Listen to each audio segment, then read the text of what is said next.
Normal we can ask the content bar when you me Kanwar online TV channel. Mi bana ling a breaking news mugora de ling and waradial ano. Re wike South Sudan ke we mon. Kamadan en le rode kane kon re which shall come jong state ko le labora la IDP camp. Ban madan shore lad bana jelington and wo ngumutwok ketibe baje long katin kono jikantama ne kon. No tega liam jetu gon winami ne kon nuere kwa target ban jelinga jari pode me angu manaka nuere mo la jang kadoro shal kame bor ban jelinga jari pode me en wala chanka wal bangwan no ka pai diok ron kin dangraw wirjen dangraw wide bakel because more information ka tidlat korodian tire wike so Sudan banek linkel ano na je lungo no dong de jogo no mi jera mi jidit ke shanga nyam ko je ko bi Nuer online TV channel bi jek gor jeno jin de subscribe ko de notification bell de twan ko mete mi berech de shwamala shubakaji gwase mela korwania link tong ne tenas ano ko ten kon lat korodian banek linga George ko do dan de kon ke linga je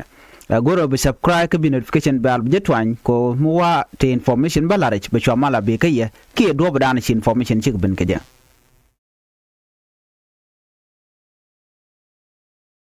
kajan gwazman tamman bana writing name she story name bo shi kon balara no jen headline name riek nana to kray doran kon where a real problem ki real issue a painful event mutuoka ne kon ajen be kon lingone kenyam ka kor jong dang dokte paywe rewi chwal ke me bor ci kon dial me chor la ten chana jeling kete chana ling panken kati ti jang ti rier ke wina da long lo jega kebech kati ti token kanete kon la nuere den content ka IDP camp ala internally displaced person netin content ray kemka ka IDP camp ka jongle state ko le labor nete konde cha jojo korko te nete motete ray bor bat chala don tama chike we ka IDP camp ka jen ku ko dan to na chi na dwala ne ne me dana chi kor chora lat murai kono tama awan Nuer to kwa target ku janga target dor shal kamo e bor murai kon te already kajen konin da kon kor jong dang dok ti ke report chanong chane dang dok chana ke ne dang dok chakal na koredi ti kone dang dok chana ke los ne dang dok to ke ne di chanak akume kirmi yadit ki jang re wi chal ko mobor kajen jogo to kontena charam kel chajen nak charan ram mo enwer ariang bishit kana mo kon were rig midit kone ramedane nagran ke jen joga paywe changach ka wajen wakana kep neme jen dana kuneti ngwan ko ga disturb a disturbing news middling kone ko miran mi cherik ke jelat katineten ko de la ja authority tigatin de rammo de jakap kuma kirmi yadi de ne assess pd ba we ne kanete konti la police ne ken ken tele duomo de karam dan cira nak je de ken kep je janga dana cin war ci nak ka IDP camp police ni cikan logo no bi karam mo bi ken kep ram dan la suspect reason an cikan gor je no bi ken kep jenen ramadan negran chala do jen chala do cha gwan cha je negre kor ka pajut tan men charbe wajen shelaro shagwan shajana ka pajut battle gwada ci kurje toktin kam de ne spelayo kada de ne SSPDF gwan edich ke we gwakur ko edich chawuna gwakur wini mi ka pajut battle wa bende shebu goro baran bajenak munwar kanetin kon tinte ka IDP camp born gwadamo den charan ke jenak kala tok den akule tijin wonena gwana jen ko decide no we kor lo dech ne de ti chaden lwak Refugee camp chaden lwak gwadan ti mistin ka IDP camp ko batik den bajoken ke jeno chajo nak kwa gara target rejemi ka Bor town te dual mu ditetin ka duala mo nere kona shui gwata mo kan werin kontin la Nuer civilian den ta ka IDP camp tin cheng naja shan kan ja tandin barkari re ci gwe ka camp tandin ta ka IDP camp no won ta ga shu kan won ko kan sha ka expose ke cha ga juch akur raina amrai kona ta mo kwa target kan wer to kene ko na kan wer gwado me cha jojo gwan wo cha galat bona mo cha jalat bona tere wij bor de laden wo ken gang ken community dien la community jane yala de wona ne bona mo awa a red bell group me cha na ngani medan red bell group en chala do cha integrate ke chalat kan national army dun kirmi yadit kan gad jana to te kon te nyin ke kume SSPDF kan chodian loin wer mon tamana kan wore tari pod me chala de joj ko kor jong dang joklo ti tama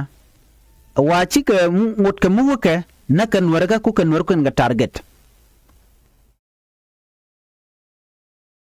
ne de ngwan ci dwal ci ben gwina ka goro do badana dong de ja kap chonga ja kwale jogo no ne ti kuma kirma yadit rai wike jong le bor yene kono to bor lan were che be lok ko melet kana modor ran kon were ka jong le state o meti gare mu chuto on winimi buga rodian loye yene den konen chung kel ke kum kirm yadit ko most people boden ten tandien chenga te ka kel ke kum kirm yadit ka tandien chiken kel ke kum kirm yadit nime kwanan nat kwaje to teram cha yen teram cha ti kan nak da kanore ka teram ganga boko nore so bane ngaje norik ti chigrik te per naten kari ngai kan obuto michi kote tuwa kam Nuer kane dine jane la guru no ba Nuer ba target so jo ko yeno nene yen shigi yen saf gwad dan ti yen Nuer ray wej bor ko kuma kirmi yadi de mo te ya gang ku yen rodun je along ko ngoda che gang tan kalyak yen beneten ko ngoda ba wa ga mun na ka yeneten ki jaslo an midit a jaslo ajana mo dar kulu we kan wer dialan wona na doran kon were tama ke jiek ko kwa kon target ketele malat ken were ke jin were kan nok bon dong de gorin woch gwada dana na kagatin kuma point de take lad me go amada lad wo der ne ko la civilian der ko potak kamicha kan wo cha civilian cha potak de yen kum no mo de yen langat wali yer woiten micha kana cha civilian cha protect what remain ci anena tem right now ci rebel group ci kan wari kan ganek bor ramal lana wo cha gwar cha jana ka pajut so kuje mo ba gwar be chul chena cha ganek ngum de tuok michi ne de konde jukul gang michi kare la redji lo na kana ji ke ji kana gang ngum de tuok kai kono no ngot tin cha kamra tin ke kum la yen karodian kone bikane de konte da tin la vulnerable people kene de kono chuch bikan ga de lok bikan ga gang ko cha ga binak ka taram bikan nak ko de alti ga lat karodian anen were karodian kuji mono ken de ne SSPDF ka jankel e ka jitarian la gu yene no biawo no me kume alami kume la ya ganke full protection anyo ginba minyi ne kun kana chiro bichula tane iti wandi ne jin neutral ko this is what happened la witi yen gwantere medien bada jila target ka kerun mi chega ngong ke chete mi jemi to ga front line ajin ba na ka chimela yena ling la kana la no ngum de dier ka kon kele ken wore mi cha ne ko nak tong mi bana ga jogwa de me so kuma kirmi yadi de mo a lot of responsibility de che kwich cha bai alaken target dien o ba Nuer ba ka dil nak so ne de kona to bor ti lan Nuer shui ken tem right nam right corner ken Nuer civilian ato tele karam ganka tiga koda bang men kagat men ni ditenten wenamo wa chuike anyok men den bi anga jene gwada me Nuer ko non wan shungan kelge kum kirim yadit gwi ken obikirim yadit ka gang jen menen yana tama ano la kana support kon ken Nuer wo ko social media take everywhere chicken share ka do badan de ko nyam kwi ken o kala target so mi chiga to kon Nuer gwada me ke chin Nuer chiga te resistant ba ko je ka jo jermana kana ka IDP ke amon intama e charan cha gwan cha na ka front line jeno ba goro ben Nuer ba na gwada me so that's what happened mi shi anga jeno ramo mo gwan tarun ke ram mo de nak so mi cha na cha ka gang ngai jeno tigdun take a danger kayan ba shia suffering mo shia ja big no de no ne kun mi chu ke chim cha na display zo ka ko bo ke gwen ko ken bitcoin bidyen la le che tele mi che oda lat gwa mi la ling je tele kayan mu mi shia ku mi shia ja ja o da wuch na mo cha le kuin wane en o community dar jal kel shia ku no de konte ka mat mu gwa aden gwante aden ja joch ci kona ku so jen mi chu ko kona tama na ka yebor kayano no gen kume menagia gwanten ko ken mugi kon Nueri antama kajen gwasa me ta kon joch gwanna dial ci chocha ben piu kwen teleka tel gwata toy natin ba jane de wan cha ka displaced ka multiple location kala kon joy ka ne chiang wai kana dor ken wan ka dor Nueri wai kana mundien tignat chaje gorno be je ka kum kirm yadit and yet chin war chikan mirten no mo murai kona tema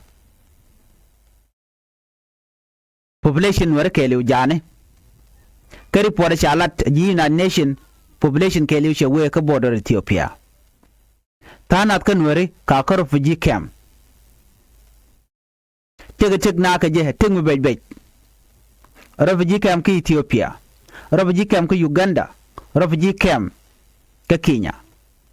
tel gwami ko na tena me Sudan mo ko na ka IDP camp yo tin tere wich ka so Sudan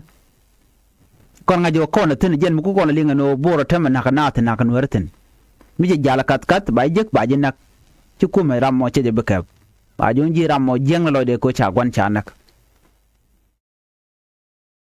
som right ko na tema ne de ko na te refugee camp shi ching just one could not survive then agwat miliep ko malten agwan miliep ko no charan chaje benekten agwan mo nyodi ojin kentik du kana jiek aloram gane tikten te kon ka gadan wani pit karo biji kamatama to kwai ke mal kwai ke mandana gwa ko riudian dial daba kare ring na lel kangu all this problem kan dial kan warbe kap chongone gat managan ken dit shiga chui ka jan gwas mene ne ring wan shikan hobba shikan le loose bane diene kon ke dit nuare te dong de rande dong gwa bela dong bech re wure re shuja ka diala tiengu o kon chiko dan mat chinate ka mar jen mi shu kon na kon everywhere so no bukon ching a chikon men niam chikon ngech kimen banalat la beje sam gu kon tama chi chocheben telekon telepiu to maska ano ki tele ne lokana chiane na gwango chi choje me chaje non kon nga gan wore kon shunkel ke kirme yadit kana jangnen kon na ko kon elemlem cha tije me timi le chi bum chana jamin tijba de ko dan tije no ke dit Nuer kane dit Nuer kane ke tije de de ko tije jeba ka kwar Nuer kane ngumi bit ken keje especially de kon tije juba te gwero no e ku kan represent na Nuer ka government ke mi yadit ngum bit ken keje mishuina ke bibet jin kwera mo nyu do no e jirame mo nong ne ku nyo jeno jin logo ne ku so for that reason tika queen and kon loka nuare mi tv kwam kabidi nyo jeno no komdu chinong na ti choose na komdu no bti kwam du jidam mo ke jin wara mo so ko kuje mo de na kula ti jeno ne kan kwan wara to tindi wi kwam no ka juba sikere ga dida me mledo don war sikana nen sikan chodi chui kana ye sikan nen video ni turu ni ten kona lat ka social media awe ne tin kona gwarke sikan chodi chui kan war me sikan nen ka how do they feel gwan mi chui god gwan mi chui man gwan mi chui ne tidit ke dol kan ware tele jom shamlinga ke abika kwit ke bukana kweda mananan lerode ke bukana condemn ano kuma kirmi yadit pelin ware kan ware kontin tin nagi karen nyale kan nagi kapin ko na ko kon kapin karen nyale kan wo ba kon kap kor simenta ma chikor ke liu kan all our territory counties ni kon ware cha ka fekan dial kirmi yadit janga tin ka tat kan ware kon na kan ware tele jom sham tobyen kwan ware kan yen michwang kare ga dan tin wartin kan yen arjen kolbo kan yen malat abiyawo nwer ganka kan yen malat ku yen moyne na ka tane icha mo ke 72 hour no biaro watch yen kon la civiliane woja rodun we are other side of the river we are border dung Ethiopia ku yen kun displaced we yen no mogwa yen no chwonga ye so tam tedi biya ta gaje mawi kwar ka ke biya nuwar biya kana kaje te mala lar ke no ne mi chai kwanya la kwar wa be ka kut that is one thing mala kon mala lar kon were ni chiang la rana lar bonu kwanya kut ko cha nong ne yal bi feel no a cha je kwanya kut dala tok ka don kwanya devil ke kwanya satan you never know ko let kot ka let go let chaiten ka let jek cha dak mi let go ba lara no to talk nga kenyin kot kwanya kot but mi let bet ke let churian lot jin definitely got chaiten ke bi ka gwan jek ne ramu chala kwer mi chai cholo kwer here title eno chai kam kwer ya cholo kwer bi chu to che chwajen ramu chala kwer ojen be responsibility be jakan mutem gure ka jene ka bela do yes chajo nje ber pin radian wo bela ro ke teleri ka radian we ko mi jin real type of leader man chala ra kunyala no bana bot ka bana lok awa bi di lar no nangaje mu radian bi le lip chaji bi stop bana ko lok ne ko bum go winat eno tene ko tegatin gweje ka kwa displace joy ka ke luka ne chiang naga ke chemical weapon akuma kirim yadit jin war mo ke jin kwar ku kwar lane kwara o barach gwada dana chiniti ko kien chikarwach o ba chonkel ganede kono chuch gwada danen tenete no gajeno dine todi ke chuch an kwar ponde a kwar ko jen baraja lor atel dual ki tele de ko laro tel dual ki chedwal karama dana dong bi moy kerek ko ngeje ne me jen loda karama la kwer bone te ga power mu dit ki authority mu tagaja power dun ko bada authority dun ran ko authority just chaji mu ka lwanga na yo mi chi kula kam ko nyal yo be ko real karam dan te ka power ko nyal but everybody human being ni dial ko la rodian man te ka ke amishal ke authority te no kon ka lwanga mo batele kon lwang ko dan yal tong mi mendit no authority ni authority mi let kon je ngwata mene but power ke lute ngate ka ko to mi ko lar no pada jirar der ji parar but gwad me yang chay yo human being no de jen ti de mi jen ko mi kana kon decide ne ku dial kon yen kel no a ti de jen so na me chala de chala authority but kon yal ajiram dan kulel te ka central ti dial to be ji pal nyin ko no be decide no banawe gwal banawe jek so tinyo nene mande ko tikeje ken kwar tikana poch ka liang den kaje ken nen ke jeno ne ken chuika chicken deer re nin dial kon la ran we re duele gwalte tojetin tikele na gat ku ka shegdu chicken a poch kachi man kun chicken ya jugo no mele diena mijak wala shi a charian dial ko jen dobla larke no an go jin mi jin ko la tok de jin ni chum ramdan yen kel special your partner ki ram mo meten kel no do ki shegdu no ki gat ku ba mi shi ka la ne de kan jugo no jin mele ma shi mo go aka kwinat ne merun bobben kane ti ren mi cha ko la ro ne wa mi jeng mi ledi la we pene ka gat ku unless gat ku shi kan nyoko nen so de nigu jeno mi gwa mi ledi monte mi gwa but yerna gat ku wa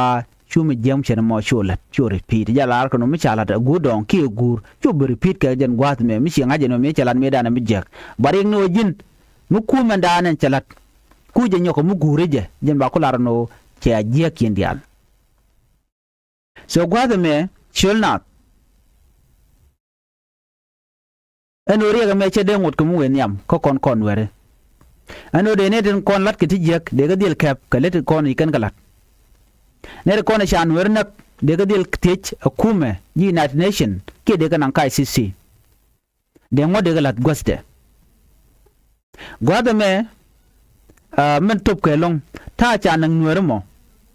a jang bor ki ka IDP kam gorge jeno de ramadan nagran de dil kabla tok de ti ke dore chala do ko ram me che jona kor me ko de la do jena kor but ne ti ka IDP kam so mi ma jo kono de na go kon ki kwa kon target ko kon wore tel ram gwa me de mi jek defend na chicken bit depend ke personal stories ke mitere mu jito ko gur ke ka rara dina mo ka che we wa shine ko ken chiko bo bel kaja abane ko ken bi ko na kaja mitera mu ci dwar shelat ma de ga dil tika ngot nyanta dana de na de gi chinga ja ke de society function ga ja no so mu ci dwar shelat ba dil tich ka jan do dana la mal bala ja no kaja kuma kirmi ya dir micha na ce ga bugang cer lot ko de na chonga jakel mi police ne kien chicken dier ka ne kon to pingen ma che gwano de na chonga ja so message me der we ne dial kon to bor ka jongle ke kan wer kon ngot kel ka jang ano take care of yourself gang rodun run cha ran bat ke cha je bat te ram dier ka kwido so na me shi ko ne de konten wen mi te ne bor e ngu de lat ka kwidi anona ko de te kredi ko already ba de kon ke future nuare ano nuare te dien weni ke do dien buka wen yam ka jamana metal kon future a ci kon cher ke future ran wi mi da chana bat ter kon ka de te bat te ko ka gwadan wugaten so kon nuare gor kon mat ke biarun ke biam mol ka bala wala mi jiram no godin wede ka matugan wala today gorno jin bi chon kel kan ware ne me da la jari podan yam ma dong de nyaka ya kel ke jan gwasmene riga me a gorge jano baja kap chong ke madan kone chalen ware ban yo jegari podan yen kere ponen ten konen beben ani bi atagal bye bye